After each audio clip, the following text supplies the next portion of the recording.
So what's up mga kagulong, shoutout sa inyong lahat dyan. So ito tayo ngayon, nakasakay tayo ng pambot.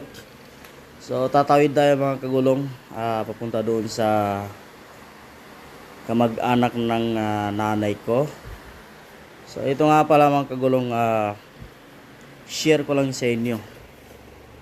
So pupunta kami doon mga kagulong kasi wala lang, nagsama-sama kasi kami ngayon mga magpipinsan. So yan nga pala ang operator na yan, yung driver na yan, pinsan ko yung mga kagulong. Yan, so yan ang seaman sa amin mga kagulong, seaman ng pamilya. So yan po mga kagulong, tawag pala dito ay pulangi. Pulangi ang tawagin sa amin. Sa ano po yan mga kagulong, sa Dulawan River. So yan,